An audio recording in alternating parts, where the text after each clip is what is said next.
A Idade Brilhante. Opa.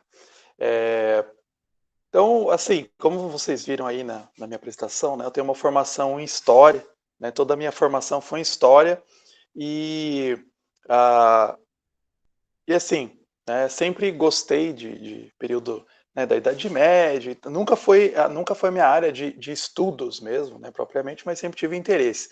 E aí, depois que eu comecei, né, a chegar já pro final do doutorado, né, ali já muitos anos aí, né, mais de uma década estudando história, que eu comecei a ter esse contato com outras visões da Idade Média. Né? Então é isso que eu vou mostrar para vocês, inclusive, porque aí eu migrei para essa área. A minha área, na verdade, de formação era História do Brasil, e eu migrei já há uns 8 anos para a área de História da Tecnologia e Filosofia da Tecnologia. É isso que eu pesquiso hoje, dou aula disso. E aí uma das aulas que eu gosto bastante sempre são as aulas de quando eu falo sobre a Idade Média. E normalmente eu apresento, né, esses pontos e as pessoas normalmente se surpreendem, vários se surpreendem com algumas coisas, né? Porque a gente imagina a Idade Média como a Idade das Trevas. Então, assim, eu quero fazer vocês esquecerem isso, tá? Se vocês ainda têm essa ideia, né, de que se alguém tem essa ideia de que nós estamos falando da Idade Média como Idade das Trevas, né, eu espero que vocês tenham mudado essa ideia. Né? Vamos lá, algumas coisas, né, que a gente pode conversar aqui. Vou apresentar alguns pontos, tá, sobre isso. Então, assim, uma das primeiras coisas que a gente que eu convido vocês a pensarem, assim, é o que vocês pensam quando vocês pensam sobre Idade Média, né? E quais são as primeiras ideias que vêm? Normalmente, quando eu faço isso nas minhas aulas, eu pergunto para os alunos, né, faço uma pesquisa ali na sala de aula, vem, né, aquelas coisas como um feudalismo, cavalaria, e aí vem algumas coisas, né, também como a Inquisição, né, perseguição da ciência, né, é o período ruim, negativo para a ciência e tal, né, um período bastante é, complicado, peste negra também, né, essas coisas. Então a gente vai ver também outras coisas também. Eu falei, né, que eu deixei indicado esse texto, né, eu acho que alguns receberam aí, um capítulo específico desse livro.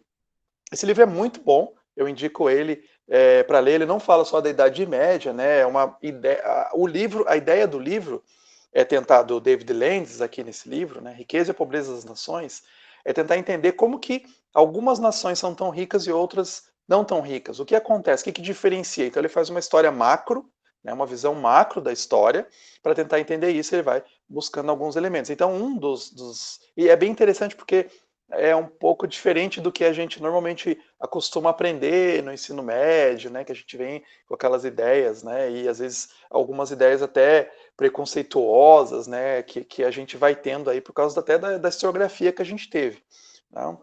E então nesse capítulo ele está falando sobre a Idade Média especificamente, né? Então ele fala que foi aí que a Europa descobriu uma ideia de inventar, né? Foi a invenção da invenção, é isso que é o título, né? Faz referência a isso, né? Que na Idade Média se começou a ter essa ideia de que a gente tem que criar, né? Tem que se criar, tem que criar tecnologia, e não que antes não tivessem criação, não tivessem inventos, mas realmente na Idade Média teve muitos inventos, alguns bem simples. Eu vou até mostrar aqui uns exemplos. O Lendes ele cita aí, né, nesse capítulo, que são bem às vezes banais, assim, que a gente, sério, isso é uma coisa importante, mas foram bem impactantes. Olha só, ele vai falar assim, então, que realmente teve um período da Idade Média que foi bastante tribulado, né? Atribulado, foi um período bastante complicado na Europa, né? Porque você tem as invasões bárbaras, várias doenças, e realmente, né, tinha um período de bastante voltado para o mundo rural, né, afastado das grandes cidades. Mas a partir do ano 1000 acontece alguma coisa, né? A partir do ano, principalmente, né, começa ali, né? Claro que é anterior isso, mas você percebe que a partir do ano 1000, ano 1100, você tem uma mudança absurda, assim, na Europa. A Europa começa a se recuperar e se recupera, inclusive, né, isso é inegável, com muita influência islâmica, mas não só, né, mas o Islã foi em grandes medidas na matemática, principalmente, né, com os algoritmos e outras coisas, né, ensinou bastante para a Europa. Mas tem outras coisas. Olha só, algumas invenções aqui que eu vou falar de passagem, né? Não dá para detalhar muito, né? Mas que o David Land cita nesse capítulo, né? A invenção do arado que trouxe terras melhores, uma produtividade melhor, tinha mais alimentos disponíveis, então as pessoas começaram a se alimentar melhor por causa do arado. A roda d'água, o moinho de vento, né, apesar de já existirem antes, eles não eram tão largamente aplicados como começaram a ser aplicados na Europa. Né? Então, acontecia muito disso durante a Idade Média, nessa fase aí que a Europa começou a se sobressair. Muitas invenções já existiam, mas elas não eram empregadas tanto assim. Né? Às vezes existia, as pessoas sabiam, mas tá lá, né? Não é uma coisa tão comum. E a Europa começa a implementar esses inventos, como por exemplo a roda d'água, o moinho de vento, para substituir a força de animais, de pessoas até, né? Então, isso também liberava mais as pessoas para fazerem outras coisas. Né? Então, por exemplo, num monastério ali, né, a pessoa tinha que moer um grão de milho, né, para fazer farinha. Agora, com a força de um moinho de vento, uma roda d'água, você consegue liberar, né, essas pessoas para fazerem outras coisas. Né? Então, diminui a necessidade de tanto esforço físico. Isso é a grande marca da Idade Média, né? A busca por diminuir o esforço físico. E também uma ideia que é bem importante, que é uma ideia cristã, né, de que todas as pessoas são iguais perante Deus. Então, com essa visão cristã, eles começavam a pensar assim, por que uma pessoa tem que sofrer mais do que a outra? Não, todos têm que ter uma... Claro que você tem uma certa hierarquia, né, ali, né, dentro da Igreja Católica, né, e tal, mas ainda assim, né, não é por que uma pessoa tem que sofrer mais que a outra. E começa, então, a se criar tecnologias para tirar as pessoas que tinham que fazer muitas forças grandes, né? Por exemplo, manivela, outra tecnologia. Então, a partir dali, até pessoas mais fracas e tal, qualquer pessoa conseguia levantar um peso considerável. Né? Por exemplo, subir uma lata d'água de andares, né? Lá de 3 andares, de vários andares, conseguia baixar ou erguer com uma facilidade maior. Então, isso foi uma invenção medieval que a gente nem pensa muito nisso, né? Uma coisa tão banal. Mas agora acho que invenção medieval que ganha na banalidade é o carrinho de mão. Então, assim, tá, né? E daí? Né? Mas pensa assim, tenta carregar 10 quilos de alguma coisa nas costas e faz o mesmo teste em cima de um carrinho de mão. Né? É muito mais fácil fazer isso. Só que assim, e aí, né? Por que tem alguns países, aí você vê que a mentalidade influencia muito, né? A visão de mundo da pessoa ou do país influencia muito. Tem alguns países que, por exemplo, até hoje, as mulheres carregam latas de água na cabeça, por exemplo, na Índia, né? Que você tem castas diferentes. Não sei quem conhece Curitiba, um outro exemplo.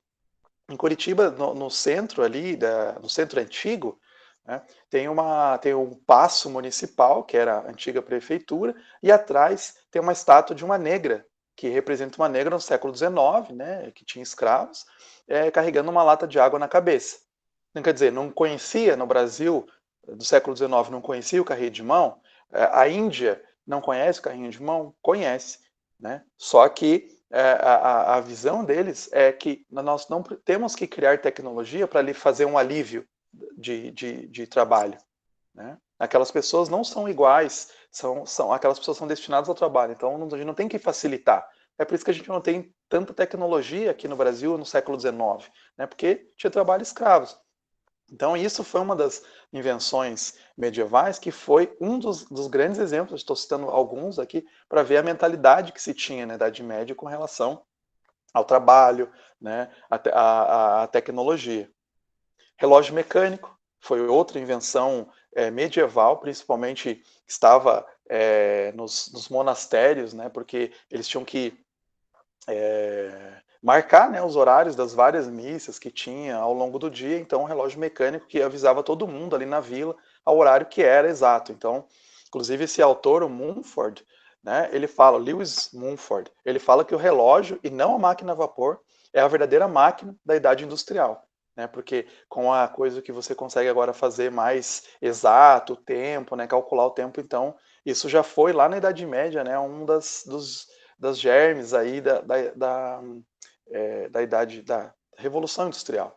Inclusive eu falo que foi um primórdio da Revolução Industrial, né, a Idade Média. Sem Idade Média, a gente não teria uma Revolução Industrial. Né? E não é à toa que isso acontece, né, na Europa, a Revolução Industrial. Não acontece na China, apesar da China ter muito conhecimento, muitas invenções, né? Ela tinha uma época que ela era uma grande potência, mas a Europa, a Inglaterra ultrapassou, né? Não aconteceu lá, então, inclusive, tem muitos autores que vão estudar isso. Por que não aconteceu a Revolução Industrial na China? Inclusive, David Lenz questiona isso. Né? Outros autores que trabalham nessa perspectiva macro questionam isso. Por que não a China? Né? O que aconteceu? Né? Então, por quê? Porque foi essa ideia de invenção que foi muito fomentada na Idade Média. Os óculos também, invenção, surgem na Itália para os monges conseguirem enxergar mais, né, porque eles tinham que fazer muitas cópias. Uma outra tecnologia também aí que surgiu nos monastérios, né, e foi uma grande invenção também de Idade Média, né. O estribo, né, cada um dessas tecnologias dá para falar durante muito tempo o impacto que elas trouxeram para a sociedade. O estribo, inclusive, ele às vezes é até não dado tanto valor do impacto que teve na sociedade, né? Porque agora com o estribo, isso é lá no século 8 depois de Cristo, né? Portanto, na Idade Média, ele permitia as pessoas, ou principalmente os homens, né, começarem a carregar mais armas em cima dos cavalos, porque agora eles conseguiam ficar mais firmemente presos em cima do cavalo. Né? Então eles conseguiam carregar mais armas, ter armaduras mais pesadas. Isso, né, eles eram, tornaram um exército, né, europeu, principalmente ali da Europa Ocidental, né, muito superior a outros exércitos. Então, os islâmicos, por exemplo, começaram a ser expulsos, que eles tinham invadido várias áreas, né, da Europa Ocidental, começaram a ser expulsos porque, né, a cavalaria se desenvolveu bastante, não é à toa que tem lá as cruzadas, né, e tal, porque realmente, né, foi tudo isso graças ao estribo. Ele modificou toda uma sociedade. Inclusive tem aqui, né, esse livro do Lynn White, que ele fala sobre tecnologia medieval, e ele mostra o impacto de várias tecnologias medievais como uma mudança social. Inclusive, né, o estribo é um dos que ele aí gasta bastante tempo comentando. Então, tudo isso, né, isso eu mencionei rapidamente, assim, né, de passagem, a parte tecnológica, porque normalmente, quando se fala de Idade Média, a gente fala, foi uma era obscura, tanto do ponto de vista científico quanto tecnológico. Né? Mas aí você começa a ver e ver que não era bem assim. Era muito diferente, né? A gente tinha muita tecnologia, a gente tinha uma visão de mundo que foi bem interessante, porque fomentava a invenção, a inventividade, coisas que em outros lugares não aconteciam, fora da Europa Ocidental, né? Fomentavam a visão de que o trabalho não era uma coisa negativa, né? Fomentava que todo mundo tinha direito a ter um trabalho, ou todo mundo era igual, né? Claro que tinha algumas pessoas que tinham que ter trabalhos mais, né, complicados, mais difíceis, pesados, mas a ideia era sempre amenizar o máximo possível, né? Então, se não tivesse essa ideia, essa noção, talvez não teria tido uma revolução industrial. Com certeza, na verdade, não teria tido. Se não tivesse a Idade Média, essas invenções, essa mentalidade, não teria tido isso, né? Não teria tido tantas invenções, né? Porque, por exemplo, a China, ela inventou o papel, né? Ela inventou uma forma de prensa que não era tão fácil, né, de ser impressa, mas ela inventou uma forma de imprimir livros. Ela inventou a pólvora, por exemplo, né? E tantas coisas que a China inventou, mas era uma forma estranha, né, de usar isso. Por exemplo, a impressão de livros era muito caro, porque tem muitos caracteres, né, o chinês, o mandarim e tal, e fica caro imprimir livros. Então, os livros eram só impressos, livros oficiais. Então, as pessoas não tinham acesso. Né? A grande revolução que vai ter já no finalzinho da Idade moderna, medieval para a Idade Moderna, né, com a invenção da prensa mecânica, que eu nem vou mencionar aqui, porque já vai para no período moderno, né? Mas foi uma grande revolução, né? Inclusive para o conhecimento, para uma coisa que já estava, uma demanda por livros que já estava tendo há muito tempo. Né? As pessoas já estavam querendo ler mais livros, os monges copistas não estavam mais dando conta de copiar, né, tantos livros, porque as pessoas estavam cada vez lendo mais. Né? Então não é à toa que lá o Martinho Lutero, quando ele prega, né, as teses dele, escrita na porta, ele esperava que as pessoas lessem, né? Então ele estava contando com isso, né? Que as pessoas sabiam ler, uma grande porcentagem. Claro que, né, não é o analfabetismo ainda era grande e tal, né? Poucas pessoas, mas uma parcela razoável já conseguia ler. Então tudo isso foi sendo permitido, foi sendo usado e aprimorado. O que não foi inventado foi aprimorado na Europa com essa noção. Então não foi por acaso que a Revolução Industrial aconteceu na Inglaterra. Né? Não só, a gente pode até centralizar mais, né? A Revolução Industrial não só aconteceu na Europa Ocidental, como aconteceu na Inglaterra. E outra coisa, a Revolução Científica, antes ainda, né, da Revolução Industrial, aconteceu também na Inglaterra. Então, assim, que grande coincidência, né, a Inglaterra ter uma Revolução Científica e uma Revolução Industrial. Acidente? Não, não foi. Foi fruto dessa Idade Média. Né? E aí a gente fala exatamente sobre ciência, vou citar um inglês aqui na ciência, né, algumas inovações. Não vou citar muito, tem muitos casos que eu podia falar bastante tempo, mas vou citar só alguns casos bem emblemáticos. Esse autor é um livro bem gostoso de ler, Como os Irlandeses Salvaram a Civilização. Ele conta a história do São Patrício, né, do grande patrono aí da Irlanda. Ele mostra que, sim, os islâmicos tiveram um impacto considerável, porque eles traduziram, inclusive, as obras antigas, lá da Grécia Antiga, né, Aristóteles, Platão, mas não foram só eles que foram responsáveis por isso. Né? Por exemplo, quando aconteceu essas missões romanas que foram para o norte do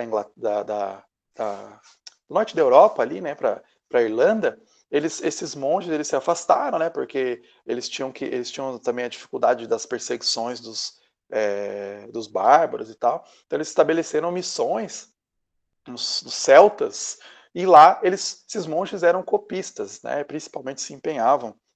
E aí os monges irlandeses copiavam essas obras, né, de Aristóteles, as obras antigas de Platão, né, e mantiveram isso. Aí quando o mundo reabriu um pouco, saiu daquela fase tão pesada da Idade Média e as pessoas começaram a ter mais, a urbanizar, né, ter uma urbanização novamente, por volta lá já do ano de 800, 900, né, tinha essas obras copiadas, disponíveis. E aí tem todo um renascimento, assim, digamos assim, um primeiro renascimento dos estudos aristotélicos, tanto que a gente tem os neoplatônicos, neo-aristotélicos na Idade Média, né? Bem forte isso, né? Tomás de Aquino, ele lia Aristóteles e resgatou Aristóteles, porque ele tinha essas obras compiladas, né? Desde da Antiguidade. Então, esse autor ele fala assim que foi extremamente importante os irlandeses, essas missões celtas, para manter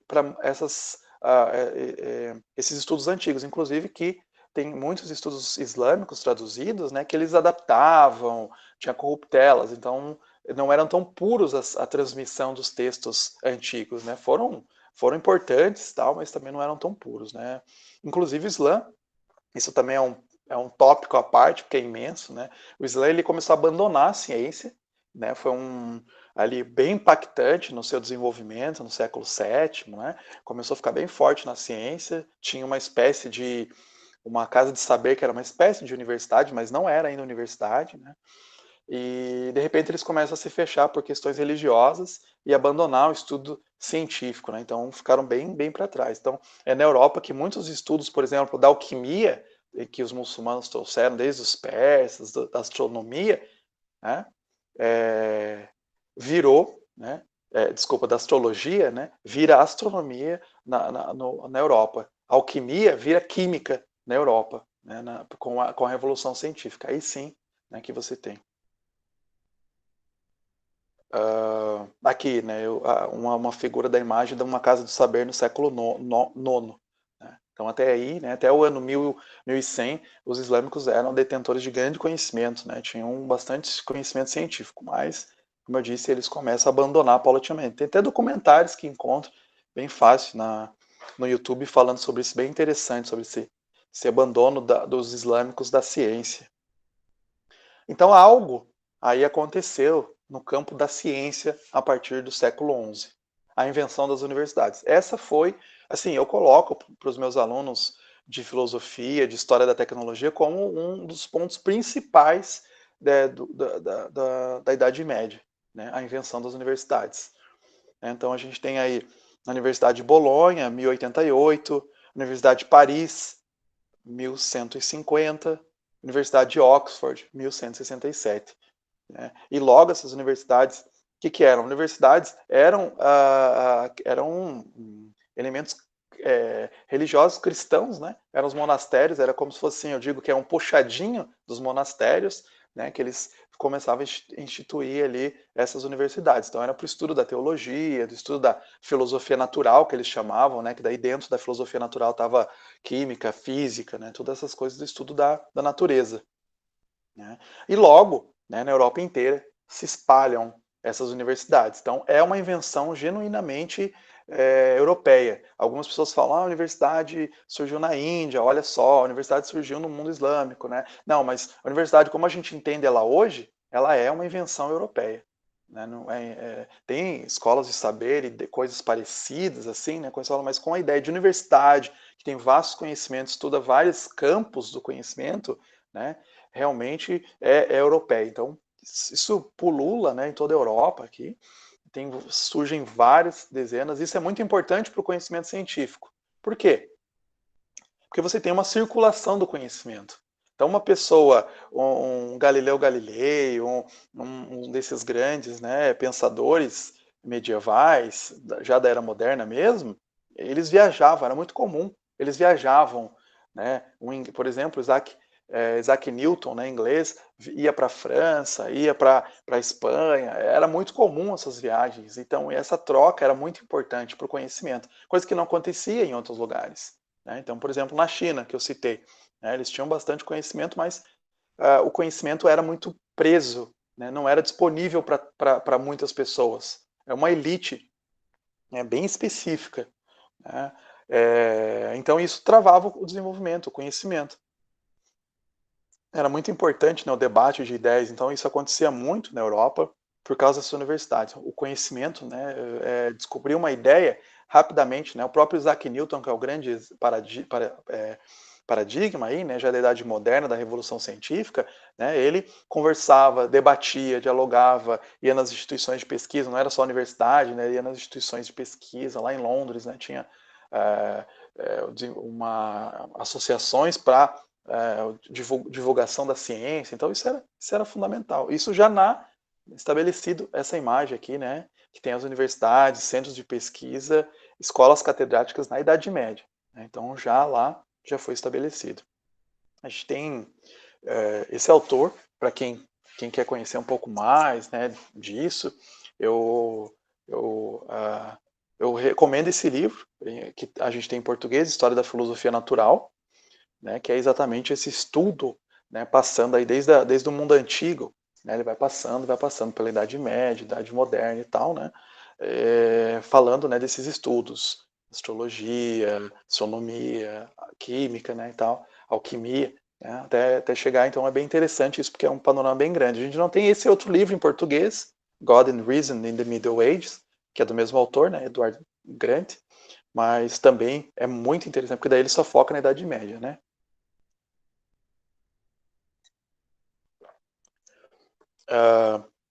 Olha só a frase. Às vezes as pessoas falam, a idade das trevas, né, o religioso obscurantista. Mas olha essa frase de um dos grandes padres da igreja. Né? Ele falava, fé em busca de conhecimento. Isso era muito forte, desde Agostinho também, Agostinho falava coisas parecidas, né, que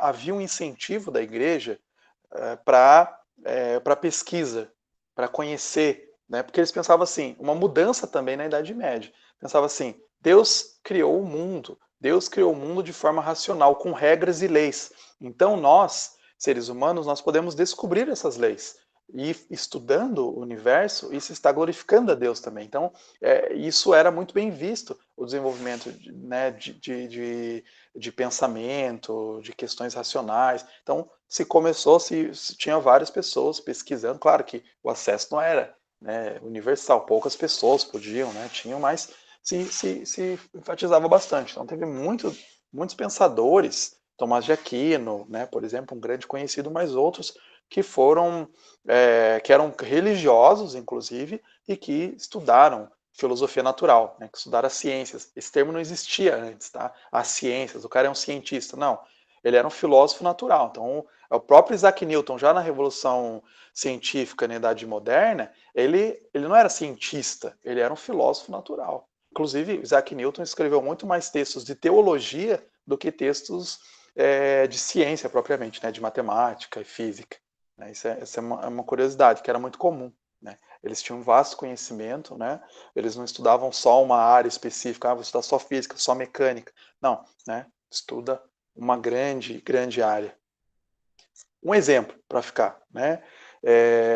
Roger Bacon, né? De um monge medieval, e olha só, né? O que está ali, né? Um globo na mão para já dizer que eles não acreditavam não que a Terra era plana, né? Já na Idade Média. Na verdade, já desde a Antiguidade já sabia que a Terra era redonda, né? Roger Bacon mostra aí que isso aí às vezes tem essa história que rola, né? Que eles acreditavam que a Terra era plana, mas é uma mentira.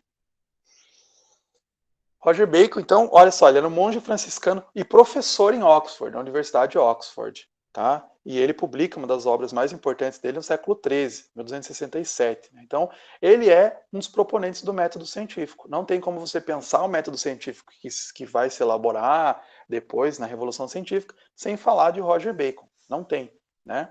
Ele não confundir com o outro, tem o Francis Bacon depois, né? Mas esse é o Roger Bacon, que é da Idade Média. O Francis Bacon já é na Idade Moderna. Mas Roger Bacon, então, ele publica esse tratado, né, essa obra maior dele, com um tratado de matemática, ótica, né, astronomia. Então, ele mexia com bastante coisa, né? Então, assim, não vou avançar aqui dentro, né? São só pontos. Só queria pontuar para até fazer vocês pensarem, né? Quererem até ler mais sobre isso, né? Instigar vocês mesmo, né? Eu apresentei alguns pontos para isso, né? Essa era a ideia.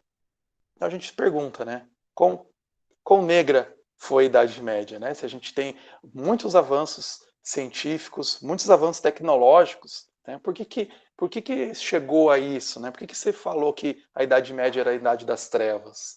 Né? Então, claro, isso é um debate historiográfico que existe bastante, né? Porque essa ideia da Idade Média, Idade das Trevas, foi cunhada lá no século, lá pelos iluministas já, né, que olhava e falava assim, a gente tem essa idade, eles, né, secularizando e tal, né, queriam se afastar um pouco da religião, eles olhavam e falavam, olha esse período aí, a gente quer voltar aos antigos, voltar à era de ouro do pensamento, lá na Grécia, em Roma, né, então vamos voltar a Platão, Aristóteles, né, vamos recuperar esses pensadores. E a Idade Média, né, aquele período era um período estava no meio, entre lá a Idade Antiga e agora a Idade Moderna, né, com os renascentistas. Antes, eu falei iluministas, mas antes, né, com os renascentistas. Né, a renascença, né, vamos renascer, e daí depois, né, os iluministas com a luz.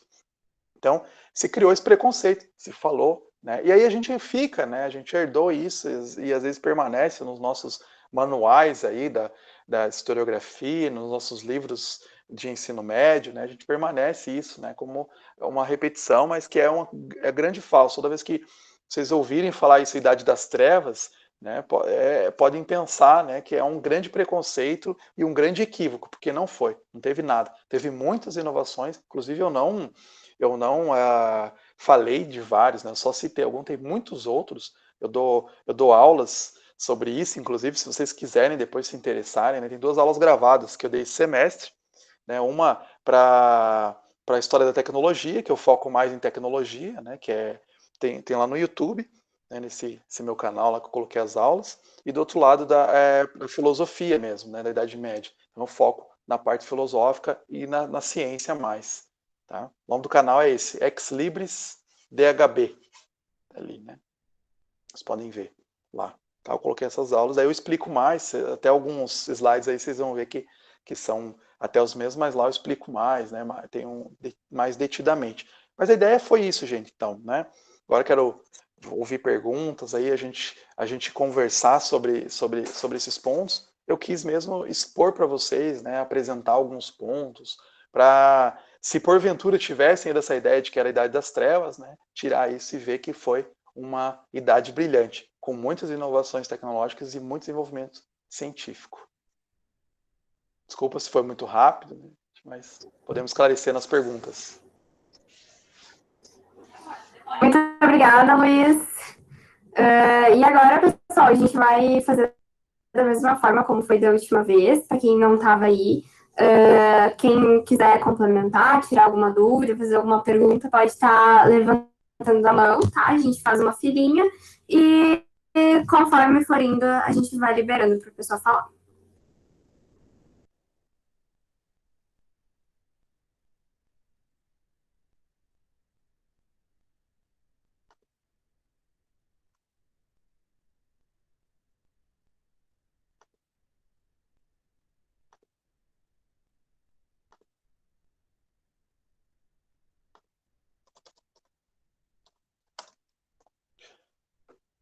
Eu coloquei ali, bom,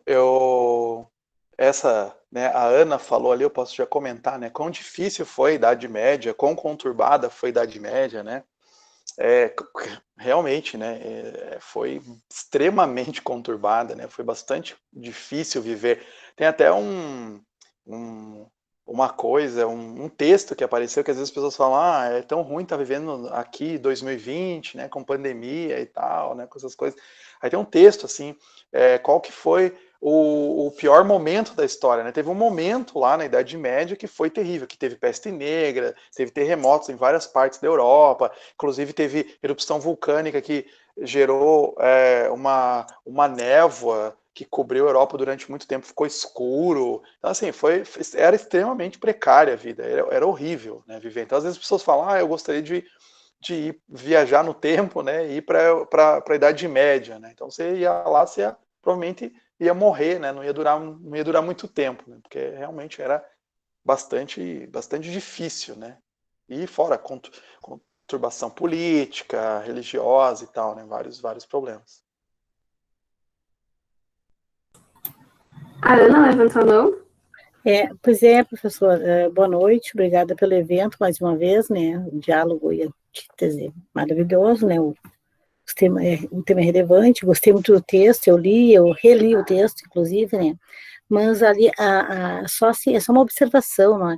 É que nós estamos acostumados a usar alguns termos que eles eram utilizados antigamente, mas o difícil, eu gostaria, assim, só de o professor refletir um pouco sobre o quão negro foi, né, então, o termo negro, eu acho que poderia ser substituído por difícil, por conturbado.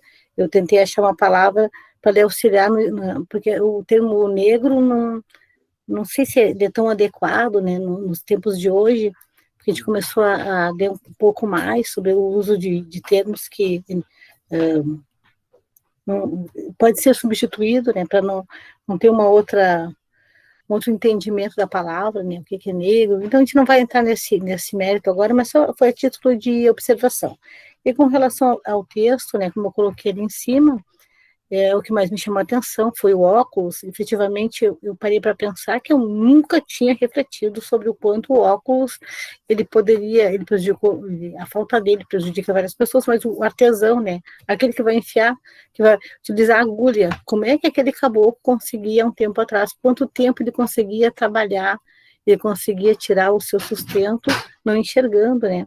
E, efetivamente, desculpa a ignorância, mas eu nunca tinha parado para pensar. E a imprensa, né, quando falou no texto, ele fala, não sei, deixa eu ver se eu marquei aqui na página, ele fala na página, deixa eu ver aqui, que eu marquei, né, eu sou daquele época, eu sei que está errado, mas eu ainda, porque estava meio tortinho, né, eu imprimi. Na página 55, né, diz ali a imprensa que ela foi inventada no século IX, é isso, né? Olha só. E aí que começou, de modo geral, ela foi explodiu na Europa. Credo, senhor, eu efetivamente fiquei impressionada com essas informações. Então, eu fui, ao longo do texto, né, vendo sobre o relógio também, começou lá na Itália também, foi lá para o relógio mecânico, lá na Europa de novo, né, no século XX. Então, como isso, a gente pega, eu achei assim que a China, ela se apropriava de tudo, era o expert e pronto, foi com ela, né? E então, essas invenções que passavam para outros países e eles faziam a linha fina, né? Assim, não sei se é linha fina, mas deixavam eles melhores, né? Sei lá como é que é, não sei qual é o termo exato. E que bacana, né? Acho que não sabia mesmo, assim. Sobre o óculos, sim, foi uma coisa que a imprensa pólvora. Então, achei um texto muito bom. E o quanto isso mudou a vida das pessoas, né? Como mudou. E ter uma outra visão. Aí, quando tu lê isso, tu pensa assim, quantas coisas em volta de nós, se nós não tivéssemos o quanto a ciência, o quanto a cultura, o quanto o estudo, né? Se alguém lá atrás suou, né, o coco para poder inventar. E hoje em dia, e acabou que o relógio, hoje em dia, como o relógio foi substituído, né? O relógio de pulso, quando eu era jovem, ganhar um relógio era nossa, mãe, era um feito. Praticamente se inaugurava, né? Ganhava de 15 anos um óculos, de um relógio de 15 anos, tu ganhava olha, a menina colocava no pulso da menina o tal do relógio, eu não tive um, mas... E hoje em dia, tu tem um celular, as meninas nem usam, acho que não vejo mais no pulso de ninguém, mas, então, eu achei o texto muito bom, só não tenho livro, se eu pudesse eu li o livro inteiro, mas então, professora, eu não quero que o senhor fique chateado comigo quando eu coloquei aquela palavra, né, eu disse que eu vim aqui, quando na primeira aula eu falei, né, acho que intelectualmente não vou contribuir muito, mas afetivamente eu sou a menina que leio os textos, né, parabéns então pela sua colocação e aprendi muito. Eu não sei para quem. Obrigada mesmo pelo texto, gostei bastante, viu? Obrigada. Legal. Realmente, né? Muitas coisas, né, que a gente não às vezes desconhece mesmo, né? Daí dos inventos, né? Realmente, né? Pensar os usos das palavras, né? Que realmente está associado à noite, né? Foi um período de noite que dormiu a Europa, né? Ficou dormido, que tinha antiguidade, né? Com a era de ouro da humanidade, com Grécia e Roma, os conhecimentos, e de repente ficou um período que acabou isso, né? Se eclipsou. Então, por isso que realmente, né, o Ismael citou ali, eu não tenho muito conhecimento sobre isso, né, sobre essa questão de quantos protestantes influenciaram, né, nessa percepção. O conhecimento que eu tenho realmente foram dos renascentistas que foram criando esse termo, né, de Idade das Trevas, né, e que realmente uma das coisas principais era, né, o mote da reforma era, né, depois das trevas, luz, né, era esse um dos temas principais. Realmente também fazia referência, né, a essa ideia que é o período das trevas. Mas os protestantes faziam muito uso dos autores, né, Lutero e Calvino usavam muito os autores aí, né, os pais da igreja, né, eles não simplesmente jogavam fora, né, usavam muito, né, os Tomás de Aquino, que eu mencionei, e vários outros, né. Acho que mais alguém levantou a mão aí. A Silvia. Eu. Professor Luiz, boa noite. O texto é bem interessante realmente e me lembrou um programa que eu assisti há alguns anos e eu fiquei pasma, porque tudo que falava no programa era invenção da China. Eu disse assim, gente, os caras inventaram tudo que a gente podia imaginar. Eu acho que foram umas 10, 15 invenções, assim. Gente, isso foi inventado pelos chineses. e como o texto fala, inventado pelos chineses, e não podemos deixar, né, de referir isso, e é exatamente pelo que eu vou falar, melhorado posteriormente, né, logo que se espalha pela Europa, né, então o texto faz esse paralelo, pode ter sido inventado ali, mas foi melhorado, foi alavancado, foi processado, a questão que fala da fiação e tudo, né, e ele comenta o texto, o autor comenta essa questão de que na China isso não foi adiante, muito provavelmente em função dessa questão política na época, né, a questão dessas restrições todas, que na Europa estava muito mais avançada, então a questão de se abrirem essas possibilidades. Mas pensando nisso, só um comentário, talvez, não sei se tem alguma coisa para comentar, porque hoje nós vemos que a China é uma potência do outro lado, né? Então, se por um lado, naquela época, há 1000 anos atrás, eles descobriram e não conseguiram ir adiante, né, nessas se potencializar essas descobertas, né? Hoje eles fazem o reverso, né? Eles vão aonde a coisa está, trazem para a China e melhoram, né? Porque nós temos vários exemplos aí de coisas que são melhoradas. Alguma relação assim de o que pode ter acontecido para ter invertido isso desse jeito? Se é que inverteu, né? Se é que eu entendo direito, se é que a minha percepção. Não, tem total sentido isso que você falou, porque é interessante que muitos inventos, então a Europa pegou e aprimorou, né? A maioria que eu falei, na verdade, aqui hoje foram inventados mesmo na Europa, mas a prensa, por exemplo, vários, né, foram emprestados ou melhorados, como você disse, da China. Então, só que a China, aí, nos dias atuais, ela inverteu. Ela olhou para a Europa e viu o sistema capitalista como funciona, a indústria como funciona, né, tudo isso. E as universidades, inclusive, né, então, as universidades há 20 anos atrás, universidades chinesas não eram tão fortes, né? A produção de carros, por exemplo, era uma piada antigamente, quando você comprava um carro chinês, né, as pessoas... carro de papelão, né? Hoje em dia as pessoas querem comprar os carros chineses. As pessoas estão, antes os chineses iam para Harvard, para Oxford estudar, agora tem pessoas da Europa que estão indo para a China nas universidades, então realmente reverteu. Outro autor que trabalha assim, que é bem interessante, esse autor aqui, deixa eu ver se aparece aqui, Neil Ferguson, Civilização. É o mesmo estilo do David Landes aqui, que trabalha de uma visão macro, e ele tem essa problemática no livro todo passa, porque ele também vai chegando até os dias atuais, e exatamente ele vai falando disso, né? A China, se ela continuar assim, ela vai ultrapassar a Europa, né, os Estados Unidos, né? Ele vai falar que se continuar realmente, se não tiver talvez uma grande revolução tecnológica, igual teve uma revolução industrial, uma revolução científica, se não tiver uma outra revolução dessas na Europa, na Inglaterra, no Ocidente, realmente, em alguns anos, a China vai ultrapassar. Né? E aí ele fala todas as questões, porque, né, tem o capitalismo, mas não é livre, como que é, né? Tem o sistema ditatorial, então temos complexidades que é bem interessante, né, que ele examina no livro, e que realmente, né, é curioso, né, isso. Parece que a China aprendeu com seus erros, assim. Exatamente isso, porque inclusive nas conversas que eu tenho com a família no final de semana, que a minha vida social é família hoje, né? A gente, claro, uma situação de escravidão nunca é saudável, não é isso, mas a gente caminha para um Brasil submisso de várias formas, né? E em algum momento eu disse assim, bom, se eu tenho que investir de ser submissa a alguém, eu quero ser submissa a um país ou a uma cultura que tem 2.000, 3.000 anos aí, com mais 4.000 anos de caminhada do que outra que tem 500, né?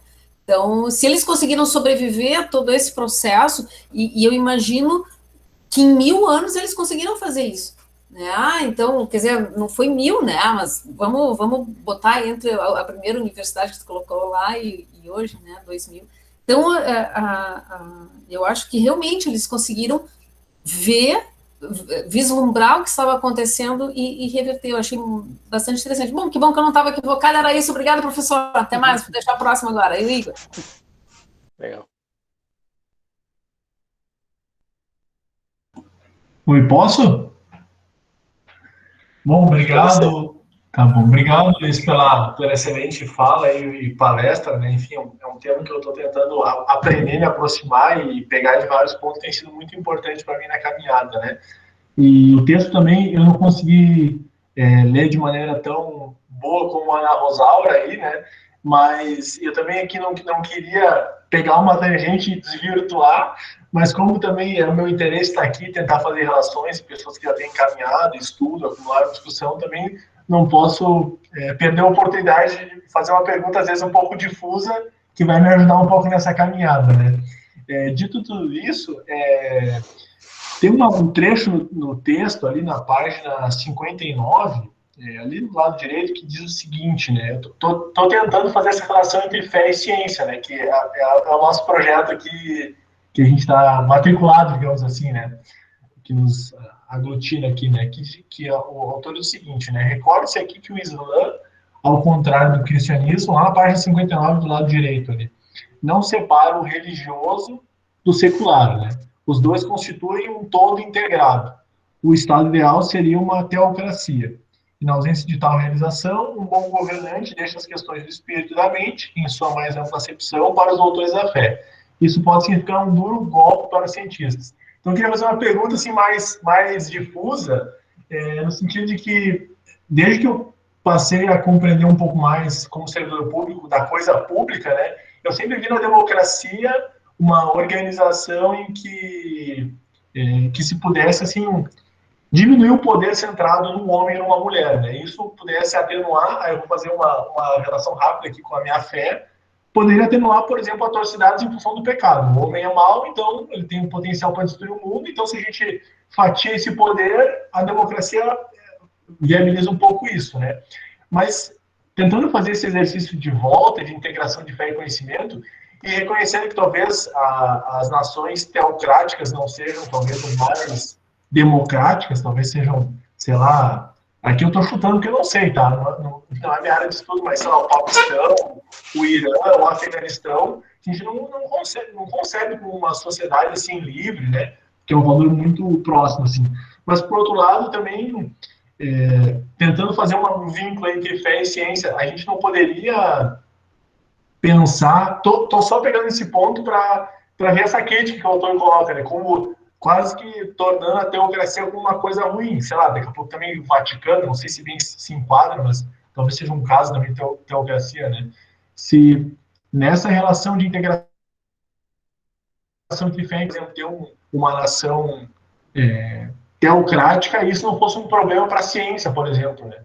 Desculpa se eu peguei talvez uma tangente, mas queria aproveitar para discutir também, Luiz. Uhum.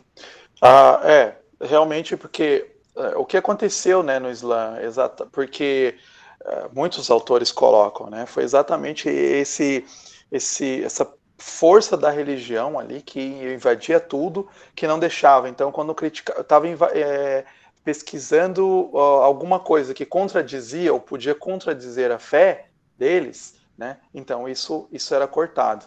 Né? Então, isso acontece não só em regimes, na verdade, tão teocráticos, né, mas regimes ditatoriais, né, regimes fascistas e tal, que se qualquer coisa que negue a visão oficial, né, então isso era criticado, isso acontece. Então, isso que aconteceu. E o cristianismo, então, ele não era tão teocrático, apesar de que ter, por exemplo, lá, tem um livro famoso da Idade Média, né, que é Os Dois Corpos do Rei, né, o Kantarovitz, o nome do autor, que ele mostra do rei como ele era também um ser, né, imbuído por Deus e tal, instituído por Deus, tinha essa religião, essa coisa bem forte, né, que foi diminuindo bastante na Europa. Pensa que desde muito cedo, na Inglaterra, por exemplo, já se rompeu muito cedo essa ideia, já bem antes mesmo de ter reforma protestante, já foi diminuindo bastante o poder dos reis, nesse sentido de os papas influenciarem tanto na questão, e mesmo na questão política e científica, né? Claro que eles influenciavam, né? Mas não era tão assim, né, o Papa dizia quem que tinha que ser e pronto, né, porque você acabava tendo umas guerras e tal, né, porque era uma influência que ia até além, né, dos papas, por exemplo, os Borgias na Itália, né. Mas você vê assim que que acontecia muito era que já na Idade Média tinha uma liberdade dos cientistas pesquisarem o que eles queriam. Então por isso que esse livro é bem interessante aí, né? Acho que vocês já leram alguma coisa dele, já foi sugerido, né? Aquele Terra Plana, Galileu na prisão e outros mitos sobre ciência e religião, né? Do Ronald Numbers. Tem vários artigos aí, vários capítulos. Tem algumas partes que tratam só da Idade Média, mostrando exatamente isso, como na verdade a igreja na Idade Média ela não travava, não falava, não pesquise isso, né? Não tinha, né, isso. Então isso que era a diferença com o Islã. O Islã não, você não pode pesquisar. Então pesquisa com um exemplo, né, que até é citado no livro, tem um capítulo com cadáveres, né? Então no Islã não podia porque era uma coisa, né, era uma ofensa, né, à religião e tal. No cristianismo, no catolicismo, né, no medieval, não necessariamente era um problema, né? Então não viam como um problema, até viam como uma coisa, né? Estão aprendendo sobre o corpo humano e tal. Claro que tinha que ter um respeito e tal, né? Tinha que ter uma licença para fazer isso, mas, né, não era proibido. Então, acho que essa era a grande diferença assim, que tem, né? O Estado ele não era isso, a reforma depois vai dar mais um reforço, né? Até alguns vão falar que a reforma levou à secularização, né? Porque exatamente separou ainda mais, né? Essa coisa do Estado e da religião, né? Basicamente, né? Em linhas gerais.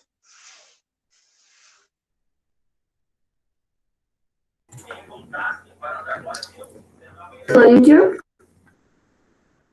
pode ir.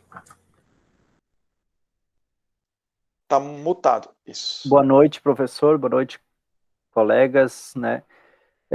Algumas questões, assim, para nós pensarmos um pouquinho. Primeiro, parabéns pela exposição, acho que muito lúcida, muito clara. Uma primeira questão que eu coloco ali, escrevi no chat, assim, ó, do ponto de vista histórico, né? Por que se trabalhou essa ideia a partir da modernidade desse... que seria a questão das trevas, Idade das Trevas, né? A Idade Média. Essa é uma incomodação que eu tenho. Se nós, mais ou menos, aí, 500 anos atrás, voltarmos um pouquinho em relação ao Oriente, né, se nós pegarmos aí essa relação Ocidente-Oriente, muitos religiosos, principalmente católicos, começaram a sua missão, o seu trabalho em direção ao Oriente, né, à Ásia. E nessa perspectiva que eu vejo, e muitos morreram, foram, né, como é que eu vou dizer assim, mortos cruelmente, tentando levar essa ideia do conhecimento, tentando levar essa ideia da ciência, obviamente também tentando levar lá a questão da evangelização, né? Isso o senhor coloca como uma contribuição também para o Oriente ter avançado bastante nesses últimos séculos em termos de ciência ou não? E uma terceira colocação, esse preconceito que nós temos hoje, né, em relação à fé e ciência, não vem também desse período onde estava ligado o religioso ao Estado, ao poder, inclusive os papas, né, mais ou menos até a Idade Média, eram escolhidos por família, por uma filho mais velho era a questão política e assim sucessivamente. Tem ou não tem essas aproximações? São várias perguntas numa só, né? Não sei se o senhor consegue desenvolver um pouquinho sobre isso. Sim, bom, essa questão eu acho que assim, a China ou os países orientais, né, eles tiveram um desenvolvimento, por exemplo, a China ela teve um desenvolvimento tardio, né, de questões de ciência, né, é relativamente recente, então tanto que você não tem tantas descobertas, né, de leis e, por exemplo, prêmio Nobel, né, só mais recente, né? Inclusive agora eles estão sendo uma potência na área científica também, né? Então é recente. Por quê? A China ela ficou muito fechada durante muito tempo, né? Ela se fechou. Uma das coisas é até interessante ter uma imagem que compara um navio chinês, é bem exemplar isso, um navio chinês com uma caravela portuguesa na época dos descobrimentos. E é impressionante, assim, o navio chinês é um negócio gigante, né? São os juncos chineses, imenso, eram hotéis, a pessoa podia ficar, eles conseguiam ficar meses em alto mar, né? Aí os portugueses capengando, né? E isso era, né? Olha o quanto descoberto que eles fizeram, né? O tanto de lugar que eles foram os portugueses. Mas a China ela se fecha já por volta disso, né? Por volta de 1400, 1500, ela se fecha, inclusive ao conhecimento. Ele tinha lá Marco Polo, então tinha ido lá, eles tinham uma troca bem grande, não só comercial como de conhecimento, mas eles se fecharam. Isso foi bastante ruim para eles, porque travou o desenvolvimento, né? Talvez se eles tivessem aberto, talvez eles teriam sido uma potência, né? Porque essa troca é necessária, né? De aprimorar as coisas. Então eles ficaram fechados, não se desenvolveram e ficaram. Quando se abre para o mundo ocidental, realmente, efetivamente, no século XX, eles estão muito, muito atrasados, né? E aí eles têm que correr, então eles vão pegando exemplos. Aí eu acho que assim a influência é mais no século XIX, século XX já, né? Vão pegando a influência de como a ciência funciona, porque a ciência europeia dá resultados, né? Você entende, né? Então você vai ali, faz uma teoria, por exemplo, uma lei, né, da gravidade, isso faz sentido, você aplica e tal. Então, eles estão fazendo descobertas na Europa que faz sentido mesmo, né? Então, eles vão se influenciando com o sistema universitário da Europa. Então, acho que é mais tardio essa influência, né? Tinha mais alguma coisa que você falou do século... Esqueci. Você falou sobre essa coisa, né? O que interessou chamar a modernidade, você fez essa pergunta ali, né, no chat escrita. O que interessou a modernidade chamar o período das trevas? Era exatamente essa questão, porque secularizou bastante o conhecimento, né? Então, eles criticavam a grande influência da Idade Média, da Igreja, né, em tudo, né, na ciência. Então, eles consideravam que poderia estar muito mais avançado se não tivesse sido a Igreja. E assim, você falou esse mito da guerra. Na verdade, tem data de nascimento, inclusive, né, esse mito de uma guerra entre ciência e religião. Porque se você analisa na história, não tem uma guerra entre ciência e religião. Não existe assim. Nunca existiu, nem na Antiguidade, nem na Idade Média, nem na Idade Moderna, nem hoje. Não existe isso, né? Mas esse mito se criou no século XIX, teve lá que eles falavam das grandes guerras da ciência, quando você falou que alguns cristãos não aceitavam, por exemplo, a evolução, né, de Darwin, então criticavam. E, por exemplo, nesse livro, inclusive, que eu mencionei aí, né, da Terra plana, Galileu e outros mitos, menciona isso, né? Esse mito que foi criado, que se criou e se propagou. Mas quando você vai analisar, não é bem assim. Eu não quis falar, por exemplo, aqui, né? O Cláudio tinha me pedido para falar também do caso Galileu, mas já é a Idade Moderna e seria um outro contexto, né? Mas nesse livro menciona. É bem interessante de ler, né, como foi esse caso do Galileu, né?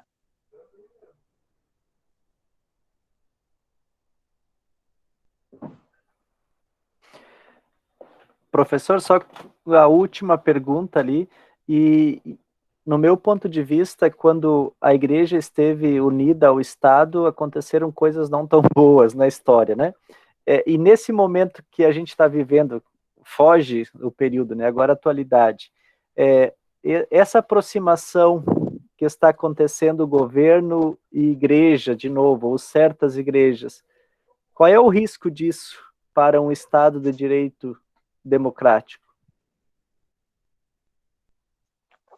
Eu acho que tem muitos riscos hoje, quando a gente pensa né? Porque próprios cristãos vão falar que existem esferas, né? Por exemplo, Abraham Kuyper, ele vai falar na soberania das esferas. E aí você tem soberanias, você tem família, você tem o Estado, você tem economia, você tem inclusive religião. São esferas diferentes. E quando essas esferas se misturam, né? Isso acaba gerando muitos problemas.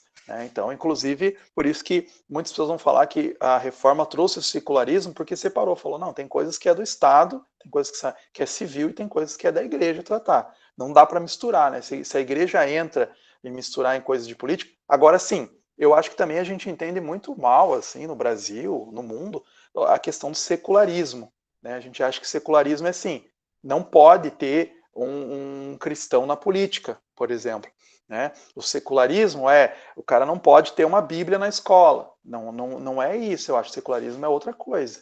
Né? Quer dizer que o Estado não fala assim, nossa religião é essa, oficial. Né? Mas uma pessoa cristã, ela pode ir lá, inclusive, com argumentos cristãos, participar, né, da política. Na verdade, de qualquer religião.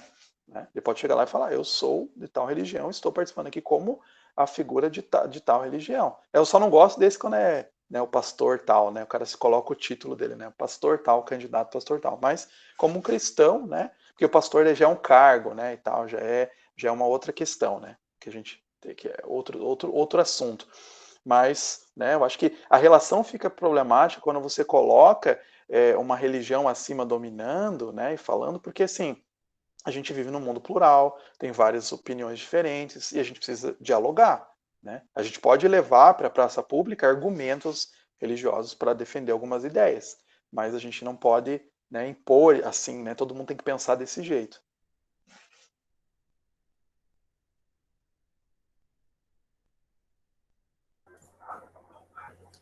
Ana, tu quer colocar a tua questão aqui? Mas, tipo, houve uma coisa aqui, uma coisa ali, aí. Opa, ai, desculpa, minha internet tá um horror hoje. É isso que você colocou na pergunta ali? Na pergunta ali, eu vou lhe ser bem sincera, eu li, e essa parte ali do item 4, eu fiquei atrapalhada. Vou lhe ser bem sincera, desculpa, fiquei bem atrapalhada. Até o item 3 eu fui bem, eu não sei se eu fui bem até o 3, mas no 4 ali, principalmente onde está na segunda parte do texto, as velhas lendas permaneceram a expulsão do Jardim do Éden. Então, era uma coisa assim, quando trata das razões, falava assim em algo que efetivamente era do imaginário? Eu não entendi, desculpa, não entendi mesmo. Uhum. Não, ele está só brincando, é porque assim, esses 3 pontos no final do texto, ele fala assim, por que a Europa deu tão certo no final da Idade Média, né? Por que alguns falam, né? O Ocidente venceu nesse período, né? E realmente nos níveis econômicos e tal, você vê que realmente estava mais forte. Por que aconteceu isso? Então ele vai falar esses 4 pontos, né? A influência judaico-cristã e tal, e nesse último ele fala do mercado, né? Que muitos autores concordam, inclusive, né, que a ideia de mercado livre assim, né, claro, não é tão livre assim quanto às vezes alguns mais liberais pensam hoje aqui no Brasil, sim, né, por exemplo, no Ocidente hoje, mas essa ideia de que eu posso ter um mercado, comerciar, estabelecer preços, né, isso foi um dos grandes sucessos, né, uma das grandes invenções, das grandes inovações, porque em vários países você não tinha liberdade, né? Por exemplo, na própria China, citando exemplo, né? Ou no Brasil mesmo, vamos citar o exemplo do Brasil, período colonial, né? O Brasil não podia comerciar com quem ele quisesse, ele tinha que mandar para a metrópole, né? Então não podia criar coisas, então o Brasil tinha que plantar e produzir o que a metrópole queria, não podia competir, então a gente não podia produzir vinho, porque a gente ia competir com Portugal, né? Por exemplo. Então, assim, essa falta de liberdade, tanto que nos tornou bastante atrasados em várias indústrias, né? Porque a gente ficou bastante, assim, problemático nisso. Então, essa é a questão da importância do mercado, né? Então, assim, aqui ele está falando só como metáfora, né? Essas lendas permaneceram, né?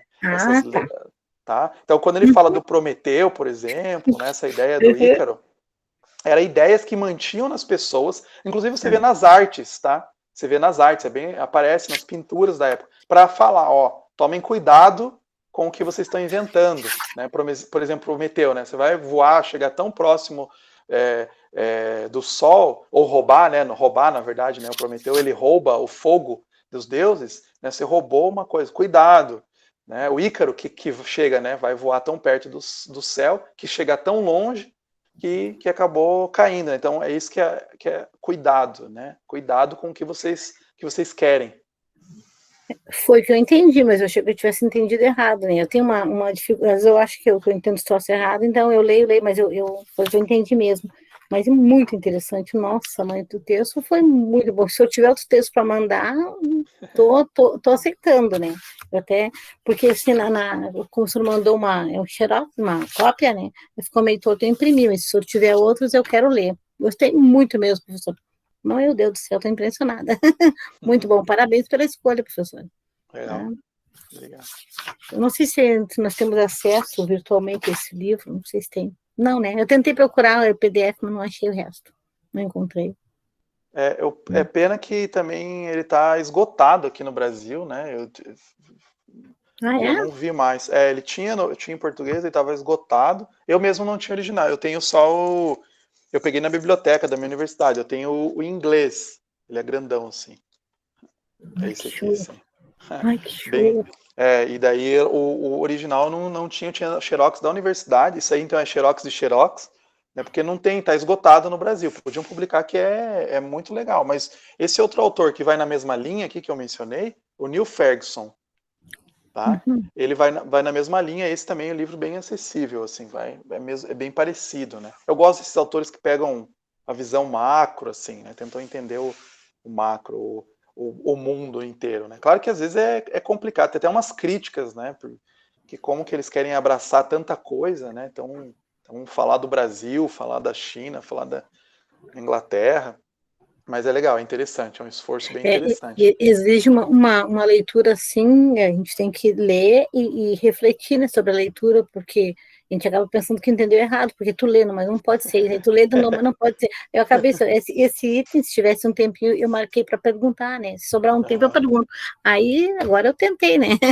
Obrigada, professor. E é bem legal, porque, assim, esse texto, esse livro, ele dá muitas lições para a gente mesmo, né, para o Brasil. Então, a gente vê, por exemplo, eles investirem em conhecimento, né, a Inglaterra, os países europeus, investirem em conhecimento. O grande problema com a China foi que ela parou de investir em conhecimento. O Islã parou de investir em conhecimento, né? Então, o que foi a diferença? E a gente vê hoje, né, que a gente tem aqui no Brasil, né, cortes, e não é esse governo, né, o outro. Você vê que historicamente o Brasil tem problemas de investimento em ciência e tecnologia, e assim, a gente nunca vai não vai sair, não vai se desenvolver se a gente não ter investimento em ciência, tecnologia e educação, né, que foi a grande descoberta, né, da Europa.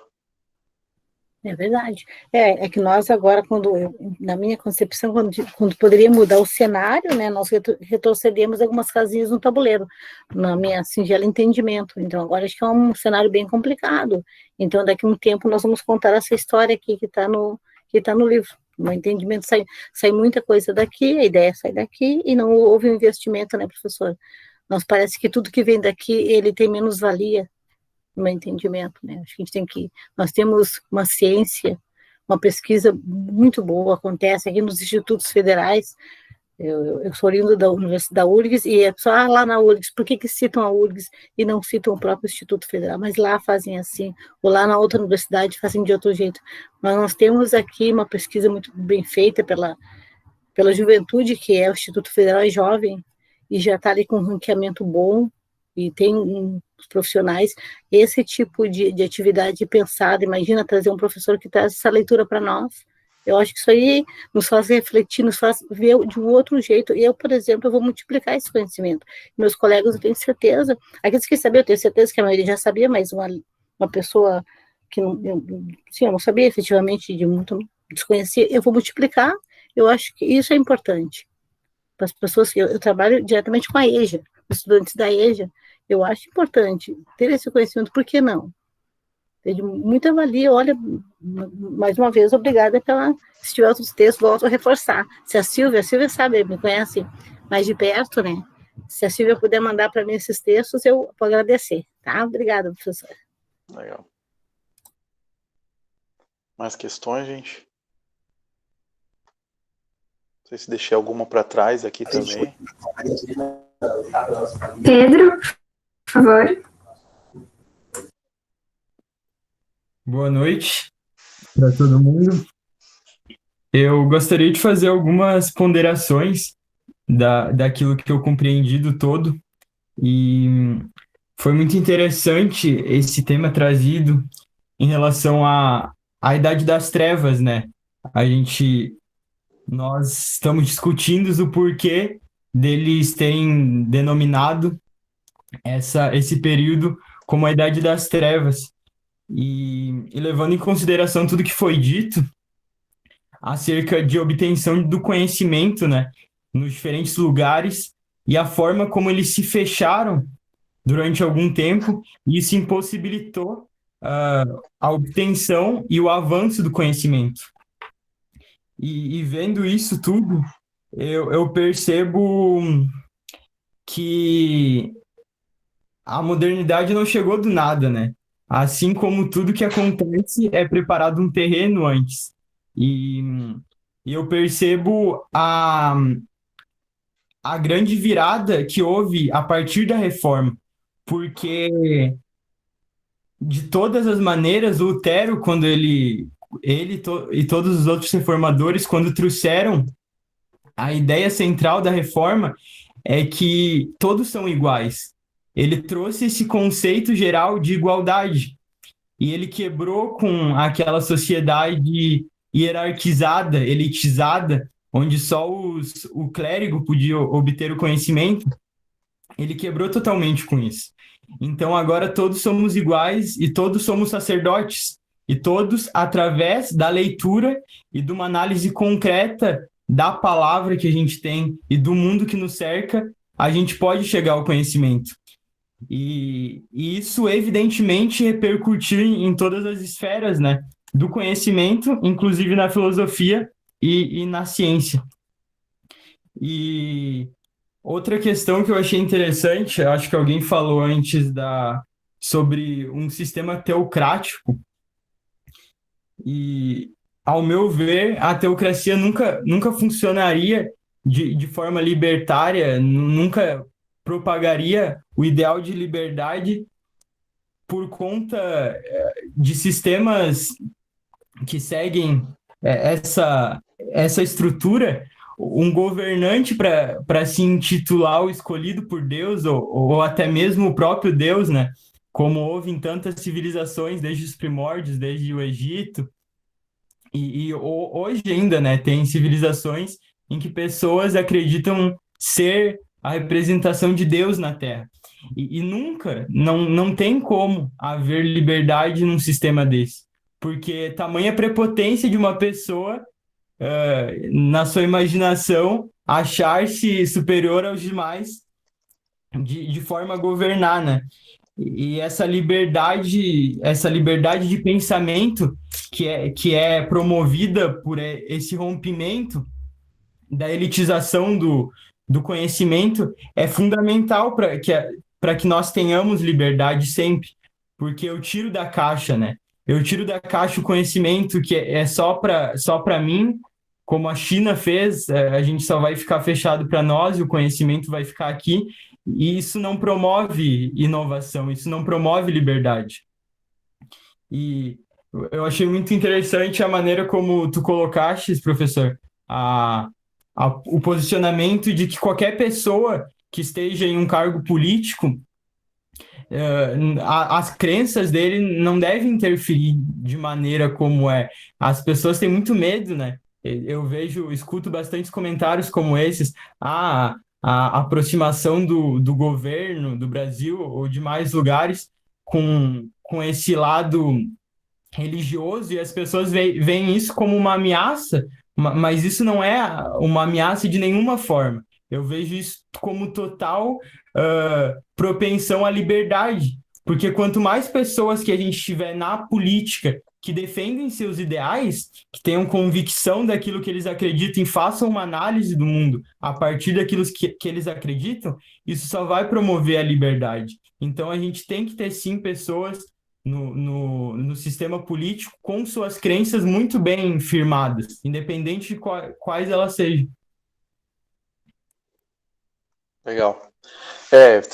Temos um debate bem grande nisso tudo, né? Começando aí do último tema que você falou, religiosos na política, né? Porque a gente tem um problema, né? Às vezes que tanto nesse debate de ciência e fé que eu acho que vocês estão levando a cabo aí, né? Que a gente tem que ter um esforço de nos comunicar, né? Quem é, né, por exemplo, quem é cristão, né, que vai apresentar e vai falar sobre esses termos, ele não pode entrar, às vezes, por exemplo, num termo evangeliquez, né, crentez, ou qualquer da sua religião que seja, quando ele vai na esfera pública, né, ou vou falar em termos de ciência, né, eu não posso chegar lá e falando simplesmente em termos, olha aqui, está na Bíblia dessa forma e tal. Eu tenho que chegar e argumentar. Por isso que esses monges na Idade Média que falam a fé em busca de conhecimento, né? É isso, né? É uma fé, eu acredito em Deus, né? Eu vou buscar a fé, eu vou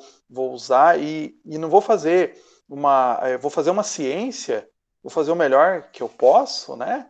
Digamos assim, mas não que eu vou pegar e, por exemplo, né? Às vezes que tem, não, eu quero provar a existência de Deus, né? Através da ciência, né? É uma coisa que não faz sentido, né? Não é o escopo da ciência. Ou eu aplicar as políticas do jeito que está aqui na Bíblia, né? Não é assim, mas a gente pode levar os aspectos, a tradição, coisas que deram certo, né? A gente chegar e falar, olha, isso aqui deu certo. Por exemplo, muitas vezes a gente fala que os direitos humanos são frutos do iluminismo, né? Tem estudos lá, tem um livro chamado A Invenção dos Direitos Humanos, da Lynn Hunt. Quando você vai ver, na verdade, não, os direitos humanos são mais antigos. Esses ideais de igualdade e tal, por exemplo, são bíblicos, né? Jesus falou, né, lá da igualdade, de pensar, de olhar por irmão, de cuidar, enfim, né, de pensar no próximo. Então, muitas vezes a gente fala, tem muitas, na história isso é muito cheio disso, né, de coisas que se fala, mesma coisa do debate aqui, né, da Idade das Trevas, que se inventa, em algum período chega e se inventa, ou se tenta desinventar o passado, né, criar um novo passado, imaginado da mesma forma que os direitos humanos, não, isso aqui é uma invenção tão atual. Não é. As bases estão lá. Né? Então, tem coisas boas na tradição. Né? Então, acho que o cristão, quando ele vai participar na esfera pública, seja na política ou na ciência, ele tem que ser sábio na forma de apresentar os argumentos, né? Que às vezes a gente vê em vários lugares, né, no Brasil mesmo, uma falta de sabedoria, né, da forma de se participar das esferas públicas, né? Um fechamento, né? Então, não, tem que ser dessa forma e tal, e tem que ver que nós vivemos num país ou num mundo plural, tem pessoas que têm ideias diferentes. A gente precisa chegar lá e apresentar nossas ideias e dizer por que essas ideias são melhores que o outro de forma racional, né? Não é dizer, não, é melhor porque sim, né? Porque Deus falou que é o certo e pronto. Na esfera pública, na política, não funciona assim. Esse é o problema com estados teocráticos, porque quando você vai em estados teocráticos, não tem isso. Você não pode argumentar. Ou estados totalitários, qualquer tipo de estado totalitário, você não pode argumentar, porque a ideia, né, do sistema estabelecido é o que permanece. Você não pode defender nada que seja oposto, contrário. Né? Isso ninguém quer, porque para qualquer lado é ruim. Né? Se você vive num estado totalitário cristão, é ruim, vai ter uma série de perseguições. Se você vive num estado totalitário ateu, os religiosos vão ser perseguidos. Se você vive num estado, por exemplo, né, a União Soviética foi um estado que perseguia cientistas, biólogos, por exemplo, que iam contra as ideias que eram estabelecidas. Né? Então, tais ideias. Teve perseguição de cientistas que pensavam diferente, falavam contra, por exemplo, visões do marxismo, não podia falar porque era contra. Então, esses são estados totalitários. A gente não quer voltar em nenhum tipo de estado totalitário. Nenhum. Né? Nem cristão, nem ateu, nenhum. né? Então a gente está livre, nós precisamos ir lá e argumentar, né? Apresentar nossas ideias de formas racionais, mostrar que ideias que fazem bem, que ideias que a gente tem que descartar, que ideias que a gente tem que manter, né?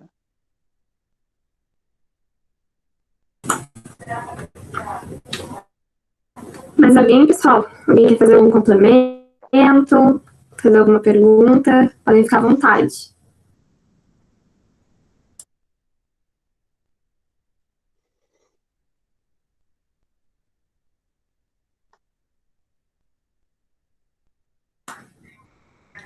Ismael, a presença está sendo registrada, tá? Através de uma lista de chamada automática aqui.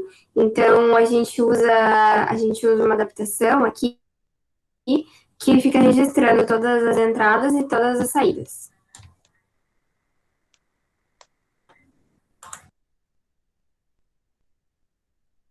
Acho que alguém levantou a mão.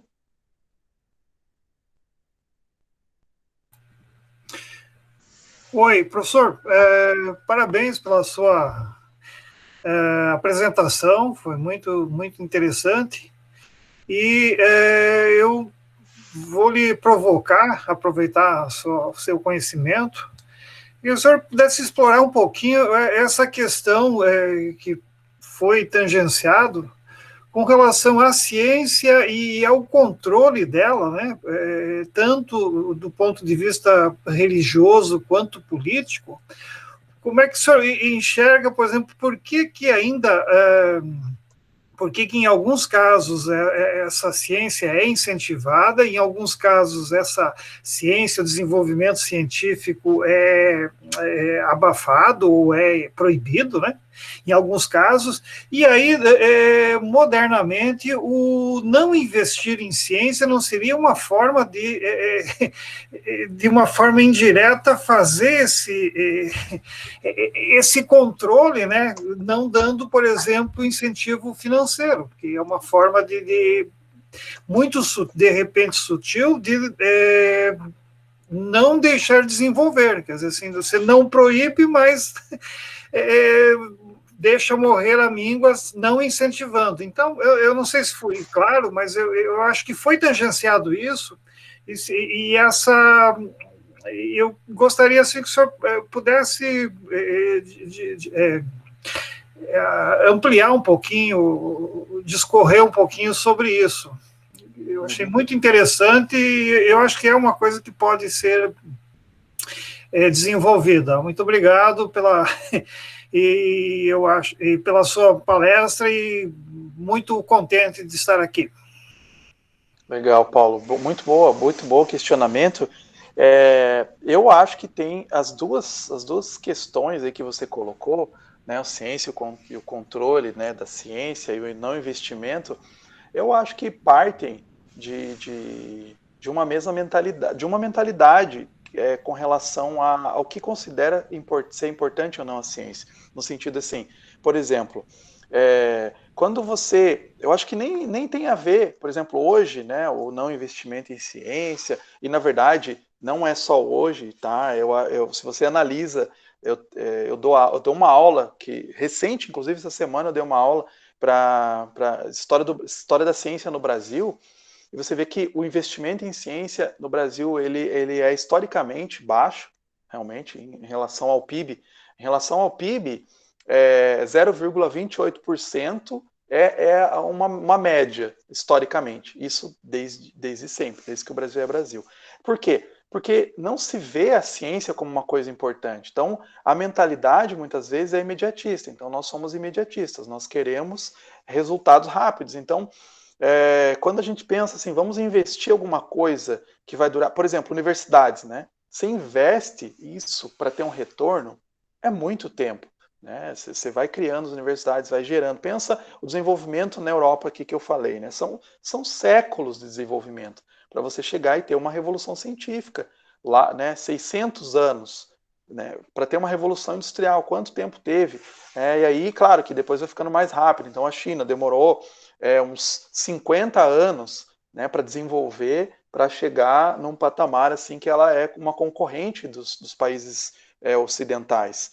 Então, por quê? Eles olharam para a ciência e falaram, não, a ciência ela é importante, ela faz diferença no cotidiano das pessoas, na vida das pessoas. Então, se você pergunta até hoje para um europeu o que ele acha da educação, ele acha que é uma coisa super importante.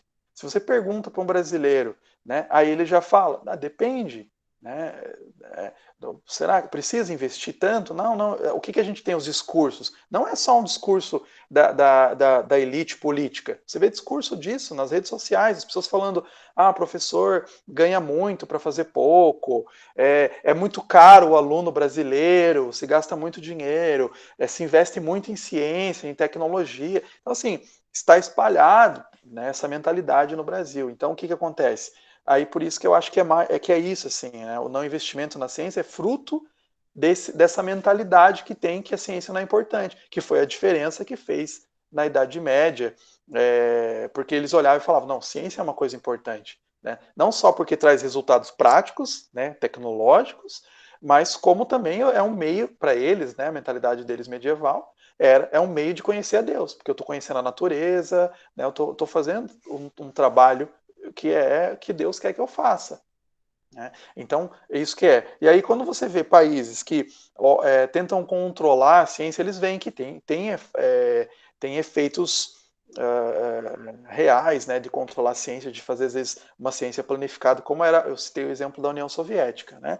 Queriam planificar a ciência, aconteceu também na Alemanha, né, do nazista, planificar a ciência para desenvolver, porque via que tinham coisas rápidas que vinham, né? Tinham frutos. Só que o que acontecia? Não funciona a ciência dessa forma. A ciência precisa de liberdade, precisa de trocas com outros povos, precisa até o cientista ter liberdade de, às vezes, fazer uma pesquisa que, às vezes, é banal, que se fala também, né? Por que o cara está pesquisando um negócio que... Não sei, né? Por exemplo, tem o prêmio, né, Ig Nobel no mundo, né, que é o contrário do Nobel, né? Então, nossa, o cara vai lá e ganha o prêmio Ig Nobel. Olha só que desperdício de investimento científico, né, de investimento financeiro. Daí você vê que muitos Ig Nobel, é bem curioso, tem vários Ig Nobel que o cara vai ganha prêmio depois Nobel. Né? Teve um cara que fez agora eu não lembro bem o caso, mas tem alguns, o cara que fez uma levitação de um sapo. Né? E depois, essa pesquisa, na verdade, redundou em alguma coisa de fato que trouxe um conhecimento real. Então, essa liberdade que é necessária. É muito interessante, eu gosto de um autor, que é um filósofo da ciência, que é o Michael Polanyi. Ele era físico-químico e ele foi para a União Soviética, inclusive porque ele tinha que fugir, ele era judeu durante o período nazista. Ele fugiu, visitou a União Soviética, depois ele se estabeleceu na Inglaterra, e aí que ele vira filósofo, inclusive depois que ele foi lá e viu como que era a ciência na União Soviética. Ele falou, a ciência não pode funcionar desse jeito, não vai funcionar desse jeito. A ciência precisa de liberdade, né? Precisa de pessoas que apoiem a ciência, apoiem o desenvolvimento científico. Né? Então ele vai falar isso e ver como realmente a ciência, tanto nazista quanto a ciência da União Soviética, ficou muito atrasado. Né? Depois que acabou o regime soviético, depois que a Alemanha saiu, inclusive muitos cientistas fugiram desses países. Né? Por exemplo, o Einstein é um grande exemplo aí. Né? Ele saiu, e a Alemanha, que antes da Primeira Guerra, ela era uma elite intelectual, tinha muitos cientistas de ponta, inclusive vai ter, né, vai continuar tendo, ela vai perdendo, vai ficando atrasada, porque foi uma ciência que ficou planejada, né, controlada. Né? A União Soviética também ficou para trás, teve que ver, porque a ciência precisa dessa liberdade. E essa liberdade você só consegue em países que olham para a ciência e veem como uma coisa boa a ciência. Né? Quando o país olha e fala que o cientista é vagabundo, que o cientista está lá só animando o ego dele, né? Fazendo as pesquisas lá para se divertir, né? E não é válido, a gente tem um caos que a gente está tendo, né? Na nossa ciência. Né? E aí a gente vê assim, a gente precisa de vacina, não tem vacina porque não teve investimento, né? Pesquisas que precisam a longo prazo. Né? O exemplo aqui da vacina, né, que é por que surge nesses países, Inglaterra, Estados Unidos? Porque eles estão investindo há anos, não é assim, as pessoas falam, a vacina saiu em 1 ano, tão rápida, como pode? Mas eles já vêm pesquisando a vacina, né, uma vacina porque aí você só precisa mudar um pouquinho, né, adaptar ali para esse Covid específico, mas ela já vem sendo pesquisada há anos. Né? Então, é fruto de um longo investimento e confiança na ciência. Seria, então, professor, mais uma questão de não valorizar do que temor. Seria não perceber a importância do que ter um temor e tentar impedir o desenvolvimento da ciência. Eu acho que isso é mais por aí mesmo. Quando o David Landis, nesse livro aí que eu citei, ele cita o exemplo da China, cita o exemplo de outros países, é isso que é, assim, a falta de investimento, a falta de confiança, né, a falta de ver que isso é uma coisa boa, né. Bacana, obrigado.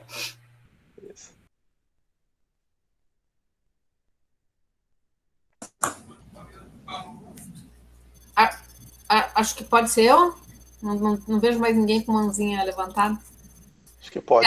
Só para complementar isso que o Paulo estava conversando, eu sou levada a crer de que, infelizmente, nada é por acaso. Né? Se o controle da ciência foi feito pela religião na Europa, foi feito politicamente na China, foi feito, sei lá, como falta de investimento aqui no Brasil, nos nossos pobres 600, 500 anos aí, isso tudo não é por acaso, isso tudo é uma forma de poder, né? Então, se em determinado momento na Europa a religião queria controlar isso aí, foi uma expansão grande para eles na época, né? Qual é a melhor forma de tu manter o teu poder? Controlar, né? E o controle se dá quando tu diz aquilo que vai ser ensinado, tu diz aquilo. Então, mesmo na Europa, e aonde se vê um investimento maior, não na ciência, na investigação e nos desenvolvimentos, ainda assim o controle é muito grande. A gente precisa poder entender de que é um pouco melhor, mas ainda assim, e eu estava discutindo isso essa semana, hoje, por causa do coronavírus, nós não estamos discutindo realmente uma liberdade, não estamos discutindo de que forma que poderíamos ter uma sociedade com melhores condições de sobreviver a essa pandemia, porque de um lado é lockdown, do outro lado é mata todo mundo, e tá, mas o que a gente pode fazer para fortalecer o sistema de saúde mundialmente? O que a gente pode fazer para fortalecer o sistema educativo mundialmente, né? Ou que sejam nos países. Isso não está em discussão, a gente está focado em, vamos vacinar para tentar minimizar. Então, porque o status quo vai continuar, né? Então, quem manda continua mandando, né? Quem é mandado continua mandado, e aí a gente vai a questão do poder da dominação ainda continua muito grande. Pode ser teoria da conspiração, eu sou meio conspirante assim, né? Mas eu acredito que tem muito, e hoje com a questão do capital transnacional e nós aqui não o sul geográfico, né? Mas o sul político, né? Que se fala, estamos muito mais oprimidos em função disso, né? Mas eu acredito, Roberto, não sei se tem outro Paulo aí, nada é por acaso, né? Essa falta de investimento que nós temos hoje no Brasil, essa chincalhação, o ministro hoje, meu chefe miserável falou, não sabe estudar, mas sabe usar camisinha. Tem que prender, esse povo é louco. Quer dizer, não estou ofendendo os loucos, né? Não é isso, os caras são... Não tem nem... Hoje é uma trupe de assassinos, né? Paulo, mas o cara falou, né? É doente, o cara. Então, assim, isso tudo é muito... quem está mais embaixo pode não perceber, mas uma coisa tá organizada. Eu não vejo o Lehmann dizendo, não, vamos dar educação para todo mundo. Não, ele está segurando lá o conhecimentozinho dele, as universidades que ele tem, as escolas que eles têm, os investimentos que ele tem. Então, quem poderia realmente investir numa ciência livre, numa ciência que desse oportunidade para pesquisar, que pudesse fazer essa confluência, religião e ciência, vamos só até ali, mesmo na Europa. Posso estar enganada, mas eu acho que é por aí. Não, realmente, assim... Eu vejo que durante essa teve uma certa liberdade, eu penso, de cátedra, digamos assim. Certo. Né? Eu vejo que na Europa assim tinha, pelo menos nas universidades, na verdade, a base das universidades, eu acho que as universidades, por exemplo, você pega essas universidades aí, Oxford, a de Paris, elas têm uma liberdade, eu acho, de cátedra, por exemplo, maior do que no Brasil. Assim, não, sem dúvida. Você, assim, o professor pode ensinar o que ele quiser. Né? Então, acho que a gente... por exemplo, eu estou numa universidade que ela é bem rígida, assim, na ementa, por exemplo. Né? Eu tenho uma ementa a ser seguida e tal, alguns pontos. Claro que eu tenho uma certa flexibilidade ali que eu posso, mas assim, tem alguns pontos que eu posso. Já você vê nas universidades, por exemplo, você falou universidades países do norte, né? Isso, países do norte é diferente a maneira como eles tratam, inclusive, o conhecimento científico. Isso nos Estados Unidos, na Europa, né? Eu acho que tem uma liberdade grande, mas realmente no Brasil... Bem maior que nós. E no Brasil, realmente, a gente tem essa questão assim, bem problemática que não se quer investir mesmo, né? Então, ou se quando quer investir, essa coisa, essas grandes corporações, né, que querem, por exemplo, como você citou, né, o Lehman, que querem privatizar, a ideia é privatizar, né, como se isso fosse a panaceia para os problemas, né? Então, realmente, a ideia você vê que